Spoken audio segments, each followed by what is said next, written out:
Contemplo ahora el imperio de mi padre, 10.000 años después de su nacimiento, y veo un reino al borde de la aniquilación.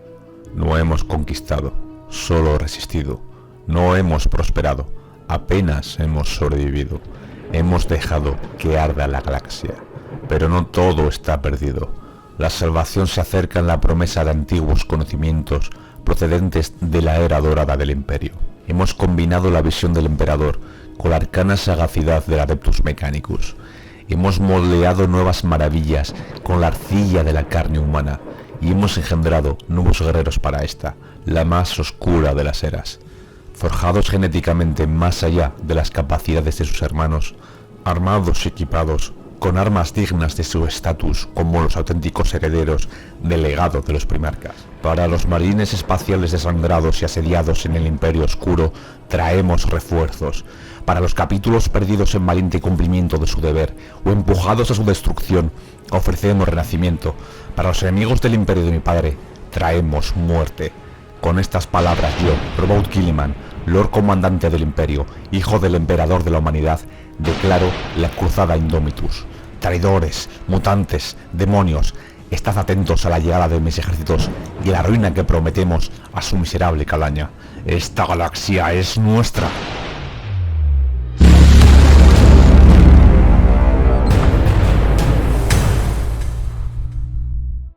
La Cruzada Indomitus es el marco de entrada en el periodo conocido como Era Indomitus, que no deja de ser la actualidad de Warhammer 40.000, tomando como eje central la propia Cruzada Indomitus, la cual se está produciendo y continuando a través de publicaciones regulares y que podemos seguir mediante Black Library y la nueva saga Amanecer de Fuego. Hoy nos centraremos en la cruzada en sí misma y cómo se formó. Sin más dilación nos encontramos con un imperio de la humanidad que está sufriendo los estragos de la Noctis Aeterna, la victoria de Abaddon en la caída de Cadia, el nacimiento de la Cicatriz Maledictum. La galaxia está a oscuras, la disformidad ha opacado al Astronomicon y la luz del emperador. En este intenso periodo de caos y locura, el imperio sufre pérdidas y bajas astronómicas e inasumibles, incluyendo que se declara que el Adeptus Astartes ha perdido la mitad de sus efectivos, con al menos una docena de mundos capitulares perdido irremediablemente y numerosos capítulos arrasados hasta el último marine espacial, como ocurre con los Vigilantes de la Muerte o los descendientes de Sanguinus, cuyos capítulos serán construidos de cero o casi con los nuevos refuerzos del Adeptus Astartes. Todo el imperio está bañado por la disformidad y sus seres, asediados sus mundos irremediablemente aislados sin poder vislumbrar la luz del Astronomicon. Así resulta hasta que entre esta cascada de tormentas disformes, invasiones demoníacas e incursiones constantes de los marines espaciales del caos, empieza a divisarse de nuevo el Astronomicon. Primero, un hálito de esperanza, y finalmente el regreso de la guía del emperador permite a las fuerzas del imperio reorganizarse y contraatacar. El primer acto de fuerza destacable es la conocida como Cruzada Terrana, que acontece tras la caída de Cadia y merece todo un capítulo aparte. Las fuerzas supervivientes del imperio son guiadas por Ibraine en la esotérica misión de resucitar al Hijo Vengador, al primarca Roboute Guilliman, y aquí comienza la verdadera historia que nos atrae hoy la atención. Roboute Guilliman está vivo. Es una certeza, y no hay mucho tiempo para valorar de qué forma arcana se ha sobrepuesto a su herida mortal ni qué implicaciones conlleva la intervención de los Eldar Inari a través de la mano de Ibraine, al menos para los pocos que conocen la verdad. Los paladines del imperio que acompañaron a Ibraine tuvieron que asumir que esa era la voluntad del emperador, y el fin justificó cualquier arte empleado en él. El primarca de los ultramarines vive, y será la pieza central del futuro de la humanidad y de toda la era Indomitus, la única mota de esperanza visible. Guilliman renacido apenas tiene tiempo de valorar su situación. Ultramar está invadida como tantos otros mundos del imperio e inmediatamente se pone al frente de las fuerzas leales presentes como quien era, hijo legítimo del emperador, un primarca, señor de los ultramarines, una autoridad incontestable. El primarca organiza las desgastadas defensas de ultramar y expulsa a los seres demoníacos y los numerosos efectivos de las legiones traidoras de la Legión Negra, Guerreros del Hierro, Legión Alfa y Amos de la Noche. La compañía de ultramar es dura, sangrienta y extensa, pero terminará siendo el primer éxito de Guilliman. La relativa paz subsiguiente le otorga el tiempo necesario para hacerse las preguntas que no podía hacer en medio de los intensos combates contra los invasores. Todo lo que Guilliman conocía había desaparecido y reemplazado por la locura y el horror. la certeza de que el futuro que temían hace 10.000 años se había hecho realidad. La superstición y la oscuridad habían dominado la humanidad. Los ideales del emperador de la Gran Cruzada se habían marchitado y perdido. ¿Por qué sigo viviendo? ¿Qué más quieres de mí? Te di todo lo que tenía para ti, para ellos. Mira lo que han hecho de nuestro sueño. Este cadáver hinchado y podrido de un imperio no es impulsado por la razón y la esperanza, sino por el miedo, el odio e ignorancia. Mejor que todos hubiéramos ardido en los fuegos de la ambición de Horus que vivir para ver esto. Mientras lo decía, Guilliman escuchó la mentira en sus palabras. Entre sus hermanos, ninguno había sido más idealista que Robot Guilliman. Ninguno había imaginado un futuro más brillante, no solo para la humanidad, sino también para los guerreros de las legiones astartes. Esa llama de esperanza había sido parte de él durante el tiempo que había vivido. Incluso ahora, como estaba sofocado por la oscuridad y el dolor, Guilliman se dio cuenta de que su llama perduraba.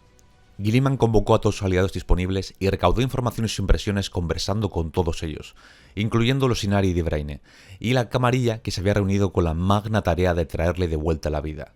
Los héroes implicados en Cadia y en su resurrección se convirtieron en sus lugartenientes y consejeros. Guilliman acogió todas las fuerzas del Imperio posibles en ultramar antes de que la cambiante disformidad volviera a impedirlo y formó así una gran flota para viajar a Terra. Dejó a Macarge y a los ultramarines en las capaces manos de Marneus Calgar, pues la Guardia de la Muerte y Mortarion no dejarían de ser una amenaza. Dicho viaje fue interceptado por el mismísimo Magnus el Rojo, cerca de la tormenta disforme conocida simplemente como el Torbellino, cerca del núcleo galáctico. Magnus atrajo la flota de cruzada terrana a la disformidad mediante un poderoso y oscuro ritual, atrapándola en un infierno constante, obligando a los imperiales a viajar de mundo demoníaco en mundo demoníaco sin guía ni esperanza de encontrar una salida al torbellino. Ya con costosas bajas a lo largo de toda la flota, la esperanza llegó mediante la intervención de Edelard Uthran, aliado de los Inari que habían propiciado el regreso de Guilliman y le respaldaban. El poderoso vidente contactó con Guilliman y pudo establecer psíquicamente una serie de referencias para la flota, guiándolas hasta el gigantesco cementerio de naves que marcaba la salida. Pero los corsarios rojos, guiados por Kairos Tegedestinos, les estaban esperando con una flota enorme que superaba con creces la maltrecha Cruzada Eterna, derrotándola irremediablemente tras la captura de Guilliman por parte de Kairos y forzando la rendición de las naves supervivientes. Los imperiales fueron llevados por los corsarios a su fortaleza negra, donde quedarían cautivos para el resto de la eternidad. Y así habría sido de no intervenir Silandri Caminavelos con su compañía de arlequines y el misterioso Cipher, quien liberó a Guilliman y sus seguidores a cambio de la promesa de llevarlos ante el mismísimo Trono Dorado. Con la flota perdida y sus tripulaciones sacrificadas a los dioses del caos, a la comitiva de Guilliman no le quedó otra que confiar en el erudizo camino que Caminavelos ofrecía a través de la telaraña, utilizando la entrada oculta a la misma en el corazón de la Fortaleza Negra. Los imperiales abrieron paso entre multitud de demonios hasta la irrupción de otro enemigo tan ancestral como peligroso. El devorador de almas Skavlan abatió al mariscal Marius Almargich y se enfrentó a Guilliman. Robot Guilliman salió victorioso del temible duelo, en buena parte gracias a las heridas que había infligido la espada negra del templario negro en Skavlan, y así los restos de la cruzada terrana consiguieron atravesar la telaraña para aparecer en Luna, en la órbita de la Tierra, ante otro feroz enemigo.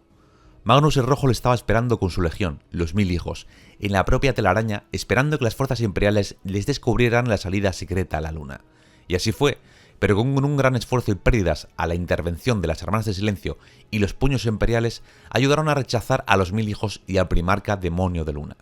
Por fin, Guilliman llegó a Terra y ante los asombrados defensores de la Sagrada Terra acudió a hablar con su padre. Por primera vez en 10 milenios, el emperador recibió la visita de uno de sus hijos. En total privacidad, Guilliman pasó un día completo con su padre y cuando abandonó el palacio interior, se declaró una vez más Lord Comandante del Imperio de la Humanidad, el primero entre los iguales de los altos señores de Terra, ocupando su lugar entre ellos inmediatamente investido de autoridad por sí mismo y el emperador. Robot Guilliman prometió que no se encogería detrás de los muros de Terra y esperaría que los opresores de la humanidad llevaran la muerte a su puerta. Él caminaría entre las estrellas y se encontraría con el enemigo en nombre del emperador, como siempre lo había hecho. El imperio se uniría como uno frente a la aniquilación mutua y llevaría la batalla al mutante, al traidor, al alienígena y al hereje. Así lo ordenó Robot Guilliman, y por lo tanto, incluso cuando las tormentas disformes se desataron y el propio Astronomicon a duras penas podía perforar sus nubes cada vez más oscuras, los vastos ejércitos y armadas se elevaron en números que no se veían desde la gran cruzada que había fundado el Imperio de la Humanidad cuando el emperador les dirigía. Para llevar a cabo tan magna tarea se descubrió el proyecto secreto de Belisarius Cawl, al que había dedicado los últimos 10.000 años, la Fundación Última, el verdadero medio a través del cual la cruzada Indomitus podía realizarse con éxito. Llegaron los marines espaciales primaris. Nuevos Astartes, mejorados, más fuertes, más resistentes, con 3 órganos nuevos culminando la obra de bioingeniería del emperador. El intelecto de Belisarius Cawl superó la obra del emperador y proporcionó decenas de miles de nuevos soldados producto de todas las semillas genéticas de los primarcas, reclutados a lo largo de los milenios y entrenados en cámaras especiales en las profundidades de Marte, pasando la mayor parte en el sueño del éxtasis para perdurar hasta la culminación del proyecto y su necesidad. El regreso de Guilliman era lo que Cawl esperaba para abrir sus cámaras secretas al mundo y desvelar la nueva arma. El Astronomicon, paulatinamente, volvía a brillar, al menos para la mitad del imperio, el conocido Imperium Sanctus, al sur de la Cicatrix Maledictum, y la luz de mensajes tropáticos coincidían en la misma temática. A todo largo y ancho de la galaxia, el imperio de la humanidad sufría, asediado en guerra continua. Aislados, sin poder recibir ayudas, sin órdenes de las capitales sectoriales ni de Terra. Las peticiones de auxilio y ayuda alcanzaban tal volumen que la única forma de atenderles por parte del Administratum era incinerar las que llegaban demasiado tarde o que no podían atenderle, la inmensa mayoría. Guilliman tuvo que hacer frente al primer y más grande enemigo del imperio, el imperio en sí mismo, ocupándose con mano férrea y directa de afianzar su posición de poder y cortar de raíz cualquier insurrección de naturaleza política que pudiera alterar los grandes planes que se estaban construyendo para el futuro. Durante este proceso aconteció la conocida como la purga del azote del primarca, destapándose un insospechado número de funcionarios corruptos, cultistas y acólitos excesivamente egoístas en la cúspide de la sociedad humana, sin contar con los millones de presuntos herejes, mutantes y miembros de cultos de las subcolmenas terranas. Un ejemplo de la posición que encontró Guilliman fue Orn Sech, el cónsul per eminus de las casas de navegantes, quien interfería ante los gremios para ralentizar la concentración de la cruzada Indomitus, esperando aprovechar la situación para negociar con los altos señores y sacarles enormes beneficios. Guilliman lo azotó públicamente como ejemplo para otros nobles, y garantizó que la concentración del Lord Comandante no fuera interrumpida por sabotajes, sedición ni política. Para el propio Guilliman, el aspecto más problemático de la concentración fue el proceso de selección que debía promulgar en todo el segmentum solar. El principio fundamental de la cruzada Indomitus requería la acumulación de inmensas fuerzas militares en y alrededor del sistema Sol y sus cúmulos estelares vecinos. En este punto, el primarca había expresado su deseo de reunir hasta 10 de estas megaformaciones denominadas sencillamente Flota Primus, Flota Secundus, Tertius, etc. Estas flotas se reunirían una por una a medida que se dispusiera de fuerzas suficientes antes de atacar rutas predeterminadas a través del reino del emperador. Una gran parte del material y la mano de obra requerida para la cruzada Indomitus estaba programada para su llegada de Marte en forma de los marines espaciales primaris de la Fundación Última y la vasta fuerza de Skitari, caballeros y manípulos de titanes, ingenios ordinatus y similares del planeta rojo. Más se extraería de la Orden del Cáliz de Ébano y en menor medida de la Orden de Nuestra Señora Mártir, de las filas del Adeptus Custodes y la Inquisición y de las poderosas naves de guerra de la magnífica Flota de Batalla Solar. Sin embargo, una fuerza marcial sustancial también debía extraerse de los sistemas dentro de la órbita más lejana de Terra, y fueron estos lugares en batalla los que Guilliman se vio obligado a evaluar con un ojo frío y calculador. Estaba claro que algunos mundos tenían una posibilidad de supervivencia luchando por su propia cuenta, allí donde los informes hablaban de guerreros determinados y veloces naves de guerra que sostenían la línea, de senos y herejes que eran repelidos y mantenidos a raya. Allí, Guilliman permitió que los ejércitos del Imperio siguieran luchando. Sin embargo, por cada sistema que luchaba contra la oscuridad, había muchos más cuyos defensores estaban a punto de ser abrumados y no resistirían sin ayuda. Fueron estas fuerzas las que Guilliman ordenó retirarse, dejando atrás a menudo solo una retaguardia que garantizara que su retirada pudiera lograrse sin mayores pérdidas. Miles de regimientos del Astra Militarum y naves de guerra dañadas huyeron de las zonas de guerra por las que habían sangrado y sufrido por proteger. Algunos rechazaron sus órdenes, luchando hasta el final contra los terrores que asolaban sus mundos. Guilliman no pudo censurarles por ello. Sin embargo, tampoco cedió, porque entendió que no podían saber cuán vitales serían estas fuerzas para la cruzada Indomitus en su conjunto. Los mundos podían ser reconquistados, los territorios podían ser recuperados y repoblados a medida que las flotas de las cruzadas avanzaran hacia las estrellas, pero derrochar los ejércitos del Imperio en una defensa desesperada en demasiados frentes no lograría otra cosa que ver morir desangrado al reino del emperador. Así lo afirmó Guilliman, y eso se dijo una y otra vez a medida que ejércitos heridos y resentidos regresaban a Sol y sistemas periféricos fueron invadidos a su paso. Fue una tragedia, pero necesaria. Todo sería retribuido en sangre cuando comenzara la cruzada Indomitus, y debía comenzar pronto. Cuando puso en marcha sus planes para la cruzada Indomitus, Robert Guilliman sabía que sería una empresa logística sin parangón. Muchos la vieron como el último y sombrío intento de la humanidad para reforzar el esqueleto ruinoso del reino del emperador. Además, la cruzada supondría una reunión de fuerzas a una escala y alcance que eclipsaría incluso cruzadas grabadas en la historia como la cruzada machariana o la pacificación de los mundos del Sabbat. La cruzada Indomitus requería héroes de visión y talento para liderarla. Requería flotas de naves de guerra, inmensos ejércitos de soldados de a pie y vehículos blindados de combate, caminantes de combate, ingenios de guerra imponentes, brujos psíquicos y asesinos de élite. Se requería un plan audaz y decisivo, lo suficientemente robusto como para resistir la anarquía de la galaxia, pero lo suficientemente decisivo como para sacar al imperio del borde del abismo.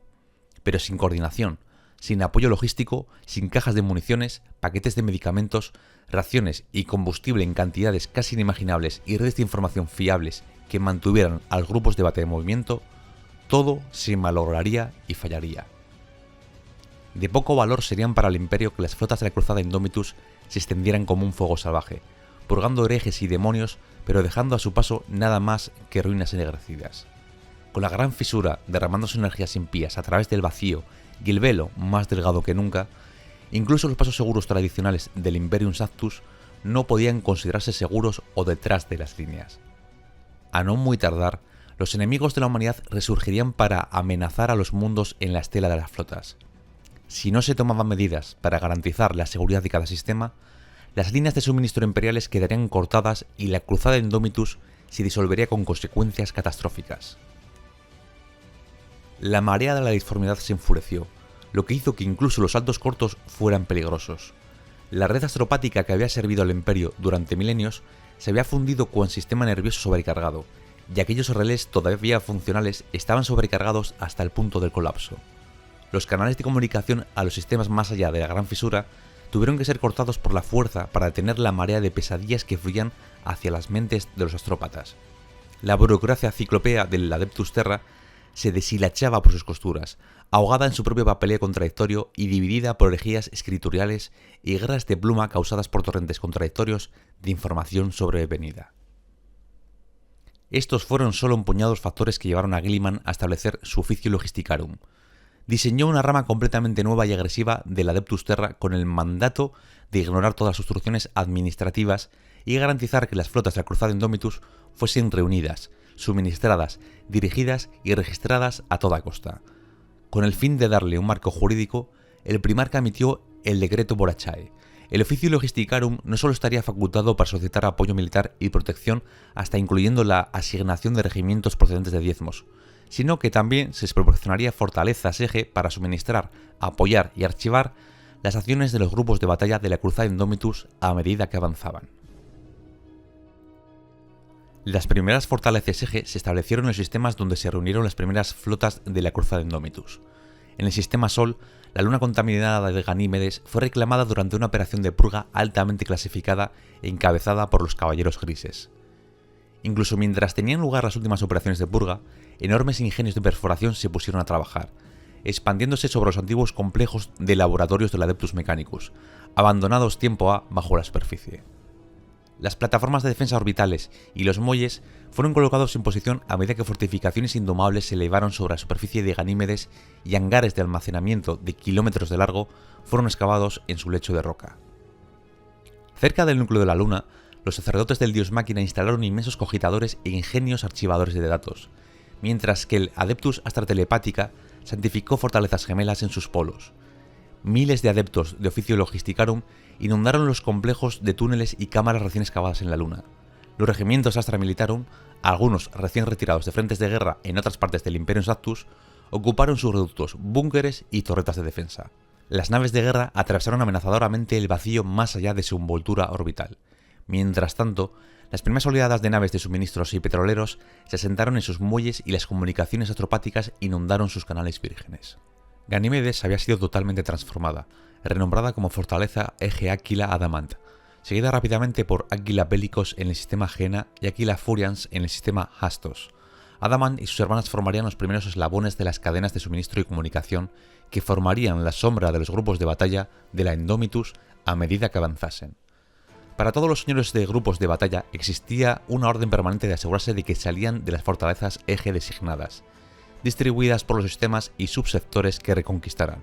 Por supuesto, el pragmatismo, la fuerza de las circunstancias y los caprichos personales de estos oficiales altamente calificados significaban que no había dos exactamente iguales. Más allá de los sistemas de reunión, pocos grupos de batalla tenían el tiempo o los recursos para diseñar instalaciones como la Aquila Adamant. Sin embargo, todos tenían el deber de establecer bases para reabastecimiento y comunicación astropática. Así que los mundos designados para ser reforzados se pusieron en servicio como fortalezas eje, no pocas veces, mientras los fuegos de la batalla todavía se extendían por sus superficies. Algunos mundos fortaleza como Formidicha, Satrocol y Aedes VII eran ideales para la tarea. Otros, como el desafortunado mundo agrícola Mefistofores o el mundo colmena infestado de orcos de Holgin II, se vieron obligados a asumir sus nuevos roles por conveniencia. Peor aún fueron ejemplos como el sistema Imori, donde el orgullo inflexible del gobernador Lucaen Imori provocó que su planeta capital Imori Magnificus, devastado por la guerra, fuese designado como fortaleza eje por encima del mundo guarnición Imori Suficius más adecuado. Aunque su naturaleza y su destino variaron mucho, era un testimonio de la visión de Robert Guilliman de que las fortalezas eje hubieran de surgir a raíz del paso de los grupos de batalla de la cruzada Indomitus, y que su mera presencia fuera una medida intensiva de reparar las devastadas redes astropáticas del segmentum solar y más allá. Era a través de los inmensos bancos digitadores de estos mundos y lunas fortificadas por las que fluía gran parte del tráfico de comunicaciones e inteligencia estratégica de las flotas. Era dentro de la arquitectura ciclopea de sus ingenios archivadores de datos donde se almacenaba el océano de comunicados, transcripciones de acción, misivas estratégicas, salmos binarios, series cartográficas, placas de órdenes de batalla y otra información de los grupos de batalla. Robert Guilliman no toleraría la ignorancia de edades anteriores que continuaran esta nueva era Indomitus. En cambio, su oficio logisticarum se aseguró de que cada detalle se registrara servilmente, acumulando rápidamente archivos de información tan inmensos y laberínticos que nadie, salvo especialistas en datos, tenían alguna esperanza de navegar por ellos de manera efectiva. Al tiempo que se daban los primeros pasos para la reunión de las flotas de la cruzada Indomitus, se reunieron y enviaron fuerzas especializadas a toda velocidad por toda la galaxia. Conocidos como portadores de la antorcha, se les encargó que se pusieran en contacto con capítulos de marines espaciales específicos y que les proporcionaran el regalo del primarca, las tecnologías genéticas y los magos biologis necesarios para que dichos capítulos creasen sus propios primaris.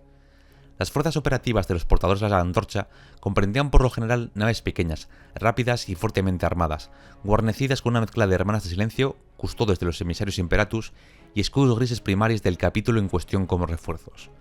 Estas escoltas se asegurarían de que su preciada carga llegara a su destino independientemente de las amenazas y sus destinatarios la pondrían rápidamente en uso. A algunos se les asignaron portadores de la antorcha porque se sabía que se estaban acercando, si es que no lo estaban ya, al borde de la extinción. Las fuerzas operativas enviadas a estos capítulos designados como menguantes tenían en primer lugar que localizarlos y determinar si aún luchaban en nombre del emperador para después comenzar a reponer sus fuerzas si así era. Si la tragedia ya había acontecido, entonces se seleccionaba un nuevo señor del capítulo de entre los escudos grises y se reconstituía el capítulo, cuyo primer deber sería, muy probablemente, vengarse de aquello que hubiera exterminado a sus antepasados. Para la fuerza operativa enviada a localizar a los ángeles aparecidos, al principio parecía que su misión sería esta última.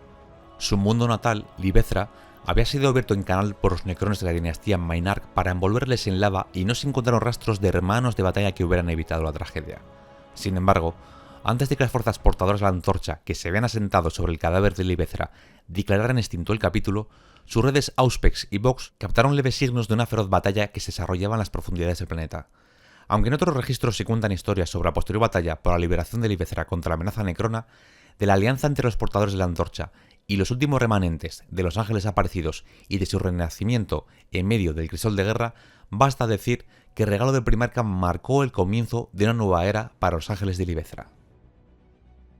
Otros portadores de la antorcha fueron asignados a capítulos que, por razones de doctrina, herencia genética o circunstancias históricas, se esperaba que resistieran el legado del regalo del primarca. Era inaceptable, pero no increíble para Guilliman y sus asesores, que los capítulos más tradicionalistas o testarudos pudieran rechazar por completo la tecnología genética primaris o la presencia intrusiva de los magos del Adeptus Mechanicus que les acompañaban. En tales casos, el complemento de Adeptus Custodes era generalmente mayor que el promedio. Su presencia no dejaba dudas de que esta bendición venía por la gracia del propio emperador, y que resistir su implementación era negar al Señor de la Humanidad. Unas fuerzas así fueron enviadas a localizar los 3 elementos navales de la flota de los hijos de Medusa. Su resistencia residía en sus 3 clanes de guerra, Lachesis, Mageara y Atropos. La semilla genética utilizada para crear sus refuerzos primaris provenía de sus progenitores, los Manos de Hierro, y la visceralidad del cisma de Moirae no había dejado ningún cariño entre ellos y los hijos de Medusa. En tales circunstancias, la fuerza operativa enviada a localizar el clan de guerra Lachesis lo tuvo más fácil. Se apresuraron a ayudar a los hijos de Medusa en su batalla contra los orcos del rácimo Drabus Cluster, y lucharon junto a ellos durante un año completo, forjando lazos marciales que superaron todas las barreras. Sin embargo, aquellos asignados a las flotas de Mageara y Atropos se enfrentaron a desafíos mucho más allá de la resistencia de los hijos de Medusa. Se asignaron muchos portadores de la antorcha a sus capítulos demasiado distantes o de naturaleza demasiado móvil como para que entraran en el rango principal de las flotas de cruzada Indomitus, y no pocos tenían mundos natales más allá de la Gran Fisura. Otros, con hombres tan ilustres como los ultramarines, los Templarios Negros y la Guardia del Cuervo, habitaban regiones alejadas de Terra o estaban dispersos por el vacío a bordo de flotas cruzadas. Los portadores de la antorcha asignados a estos últimos emplearon todos los activos que pudieron prestarles velocidad y eficacia. La mayoría se jactaba de tener múltiples unidades de las Hermanas de Silencio, pues su presencia tenía la intención de sofocar las tormentas diformes más feroces y ayudar a sus camaradas a capear por pasos desesperados a través de la locura del Cicatrix Maledictum. Algunos aumentaron aún más sus filas con comerciantes independientes, cuyos conocimientos espaciales y de rutas ocultas eran incalculables, astrópatas potentes para ayudar a establecer contacto con sus bases y hermandades de caballeros grises para evitar los peligros de interferencias maléficas en su misión. Las naves negras eran conocidas y temidas en todo el imperio como heraldos de perdición y liberación por igual. A estas ominosas naves y a las Hermanas del Silencio que las tripulaban les correspondía visitar cada uno de los mundos del imperio y secuestrar a aquellos con el peligroso potencial de convertirse en psíquicos. Al cosechar mutantes tan peligrosos sin piedad, las naves negras secuestraban a cada vez más psíquicos potenciales hasta que sus bodegas con blindaje nulificador estaban llenas de su miserable carga. Luego volvían sus proas hacia el hogar, entregando su mercancía a Terra, donde los psíquicos alimentarían el apetito rapaz del emperador o se someterían al agonizante ritual de unión del alma que les permitiría unirse al coro del Astronomicon o servir al imperio de alguna manera como psíquicos sancionados. Con la apertura de la Gran Fisura, se había vuelto casi imposible para las naves negras continuar operando como lo habían hecho hasta entonces. Sin mencionar las que se habían perdido más allá de la grieta, las naves restantes se vieron obligadas a enfrentarse a turbulentas zonas de guerra donde quiera que viajaran, realizando incursiones en batallas planetarias para extraer su diezmo. Las Hermanas del Silencio eran guerreras formidables, pero reconocieron que esta situación no podía sostenerse. La solución llegó manifestada en las flotas de la Cruzada Indomitus. Si bien algunas naves negras continuaron surcando por sus viejas rutas y cosechando de la manera convencional, muchas más se desplegaron en las llamadas bandadas de cuervos, las cuales siguieron a los grupos de batalla. Como las aves carroñeras que se daban un festín con los restos de un ejército en campaña, las naves negras cayeron sobre los sistemas imperiales recientemente reconquistados y cosecharon una generosa recompensa de poblaciones depauperadas y tan terrorizadas que obedecerían a las Hermanas del Silencio sin dudarlo. Así continuaron funcionando las naves negras, al menos por los sistemas reconquistados dentro del Imperio Sactus, y así evitaron que el Trono Dorado y el Astronomicon flaquearan en esta hora. A pesar de la tragedia, el sufrimiento y la lucha, la Cruzada Indomitus tomó forma. El genio logístico de Guilliman y su enfoque inquebrantable se centraron en la codificación y la asignación rápida de corredores viables por la disformidad y puntos de reunión, y en absorber, procesar y resolver una avalancha de desafíos, desde el reabastecimiento y la reparación de naves hasta la moral y la provisión de personal médico. A pesar de la continua agitación del Immaterium, la cual retrasó o devoró algunas naves de guerra entrantes, las fuerzas de la cruzada se reunieron mucho más rápido de lo que cualquiera, salvo el propio robot, hubiera querido posible.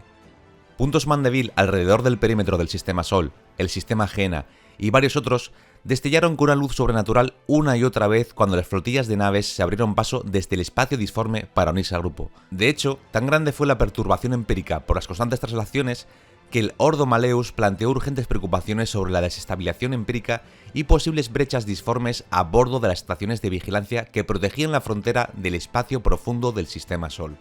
Como respuesta, se establecieron áreas de concentración en el vacío exterior del sistema. Se desplegaron escuadrones de caballeros grises en las estaciones de vigilancia y los fondeaderos navales. Sin embargo, el ritmo de la concentración no fue frenado. El genio de Robot Guilliman se demostró nuevamente cuando la mano de obra y el material continuaron inundando el sistema Sol y sus alrededores. Por cada nave de guerra que llegaba a la concentración, Guilliman había ordenado lo mismo a varios transportes de suministro, combustible, comida y barcazas de fabricación del Mechanicus. Superando por completo la burocracia establecida, Guilliman creó sus propios cuadros de facilitadores de élite, cuyo papel era garantizar un suministro adecuado y la organización de cada nave y soldado de la cruzada. Nombrado como el Oficio Logisticarum y conocido en todas las flotas como la mano de Guilliman, este cuerpo tenía millones de almas fuertes, cuyos miembros habían sido extraídos de lo mejor que tenían en el Administratum y Monitorum de Terra para ofrecer, y aún así apenas tenían los medios para la tarea.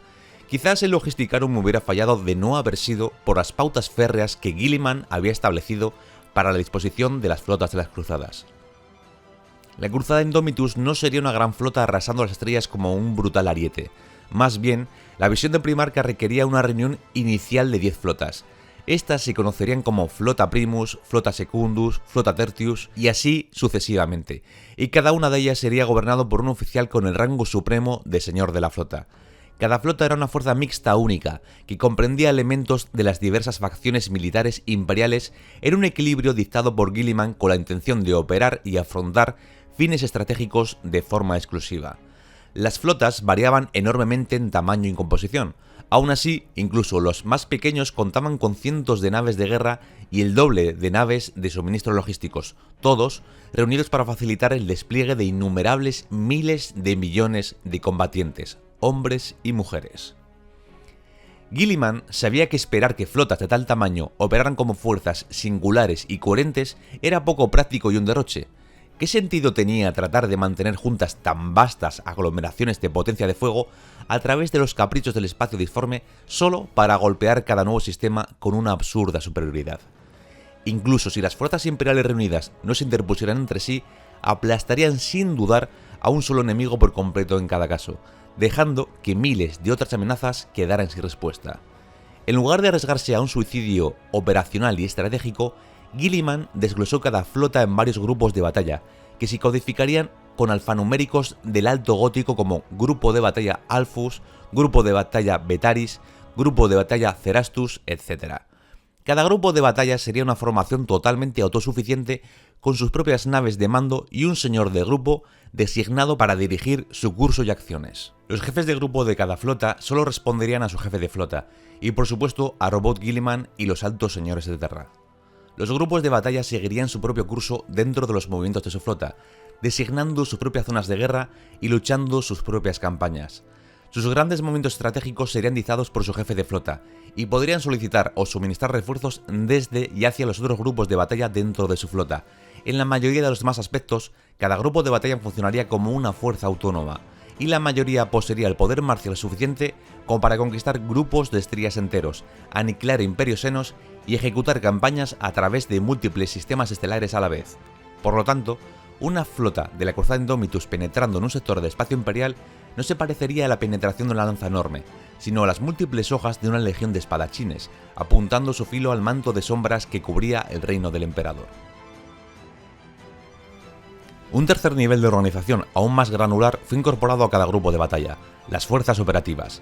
No se trataba de subformaciones existentes por derecho propio, sino más bien agrupaciones militares especializadas que podían reunirse por orden de un jefe de grupo.